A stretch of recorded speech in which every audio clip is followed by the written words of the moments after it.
ഒരു ഭരണഘടന എത്ര നല്ലതാണെങ്കിലും അത് കൈകാര്യം ചെയ്യുന്നവർ ഭരണഘടനാപരമായി ആ ഉത്തരവാദിത്തം നിർവഹിച്ചില്ല എന്നുണ്ടെങ്കിൽ ഭരണഘടന നന്നായതുകൊണ്ട് മാത്രം ഒരു രാജ്യം നന്നാവില്ല. ഇത് ഡോക്ടർ അംബേദ്കറുടെ വാക്കുകളുടെ ഒരു പരിഭാഷയാണ്. എത്ര നല്ല രീതിയിലുള്ള ഭരണഘടന എഴുതി ഉണ്ടാക്കിയാലും അത് ഭരിക്കുന്നവരോ അല്ലെങ്കിൽ ഭരണഘടനാ സ്ഥാപനങ്ങൾ കൈകാര്യം ചെയ്യുന്നവരോ ആ ഭരണഘടന അനുസൃതമായി ആ ഉത്തരവാദിത്തം നിറവേറ്റാതിരിക്കുമ്പോൾ അതിന് ഭരണഘടനയെ പഠിച്ചിട്ട് കാര്യമില്ല. ആ ഉത്തരവാദിത്തങ്ങൾക്കായി അവർ തിരഞ്ഞെടുത്തവരെയോ ഉത്തരവാദിത്തങ്ങൾ നിയമിക്കാനായിട്ട് അവർ നിയമിച്ചവരെയോ ആണ് യഥാർത്ഥത്തിൽ പഠിക്കേണ്ടത്. നമ്മുടെ ഓരോരുത്തരുടെയും കാര്യത്തിലും ഇത് ശരിയാണ്.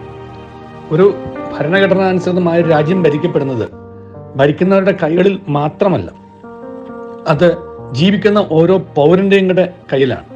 കാരണം ഭരണഘടന ഒരു ജീവിക്കുന്ന ഓർഗനാണ്, ഇറ്റ്സ് എ ലിവിങ് ഓർഗാനിസം. അത് ഭരണഘടന ജീവിക്കുന്നത് ഒരു സാധാരണ പൗരനെ സംബന്ധിച്ചിടത്തോളം നമ്മുടെ ഉത്തരവാദിത്വത്തിൽ തന്നെയാണ്. നമ്മുടെ ഫണ്ടമെന്റൽ ഡ്യൂട്ടീസ് എന്ന് പറയുന്നത് അവിടെയാണ്. ടാക്സ് കൊടുക്കുക. ഈ രാജ്യത്തെ ഓരോ പൗരനും ടാക്സ് കൊടുക്കുന്നുണ്ട്. അത് ഇൻഡയറക്റ്റ് ടാക്സ് ആണെന്ന് മാത്രം. ഇൻകം ടാക്സ് കൊടുക്കുന്നവർ ഡയറക്റ്റ് ടാക്സ്, അത് direct tax കൊടുക്കുന്നവരാണ്.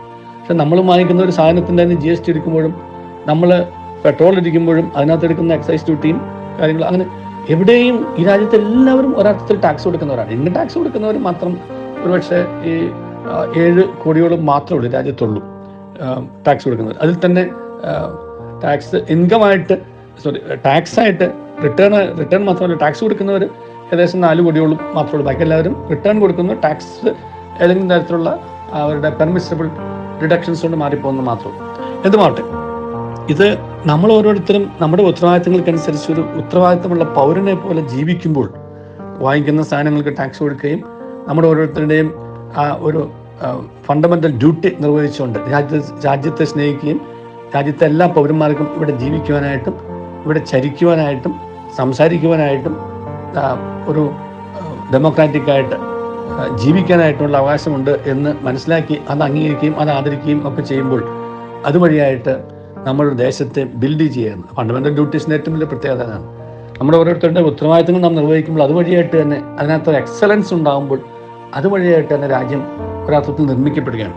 When we excel, doctor Kalam ഏറ്റവും കൂടുതൽ പറഞ്ഞിരുന്നത് അതായിരുന്നു, striving for excellence in all spheres of individual and collective activity so that the nation constantly rises to higher levels of endeavour and achievement എന്നാണ്. നമ്മൾ ഒന്നായും കൂട്ടായും നമ്മുടെ ഉത്തരവാദിത്തങ്ങൾ അതിൻ്റെ മഹത്വപൂർണ്ണമായ നിർവഹണം സാധിക്കുമ്പോൾ അതുവഴിയായിട്ട് രാജ്യത്തിനാണ് വലിയ നേട്ടമുണ്ടാകുന്നത്, രാജ്യമാണ് നിർമ്മിക്കപ്പെടുന്നത്.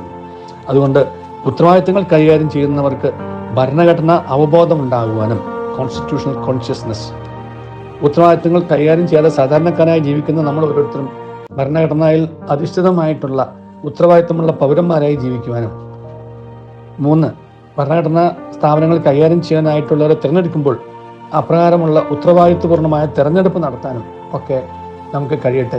അങ്ങനെയാകുമ്പോൾ നമ്മുടെ ഭരണഘടന യഥാർത്ഥത്തിൽ ഒരു ലിവിങ് ഓർഗാനിസം ആയിട്ട് മാറും. അല്ലാത്ത പക്ഷം ഒരു ഭരണഘടനയുണ്ടാകും, പക്ഷെ ഭരണം ഏതോ വഴിക്കാവും. നമുക്കാവശ്യം ഭരണഘടനയല്ല, ആ ഭരണഘടന അനുസരിച്ചുള്ള ഒരു യഥാർത്ഥത്തിലുള്ള ഒരു ലൈഫാണ് ആവശ്യമായിട്ടുള്ളത്. അതിനായിട്ട് നമുക്ക് ഓരോരുത്തർക്കും നമ്മുടെ വ്യക്തിപരമായ ഉത്തരവാദിത്തങ്ങളുടെയും നമ്മുടെ കൂട്ടായിട്ടുള്ള പ്രവർത്തനങ്ങളുടെയും നമ്മൾ ഏൽപ്പിക്കപ്പെട്ടുള്ള ഉത്തരവാദിത്തങ്ങളുടെ മഹത്വപൂർണ്ണമായ നിർവഹണത്തിലൂടെയും നമുക്ക് പരിശ്രമിക്കാം. ദൈവം നമ്മെ അനുഗ്രഹിക്കട്ടെ. നല്ലൊരു ദിവസം എല്ലാവർക്കും നേരുന്നു.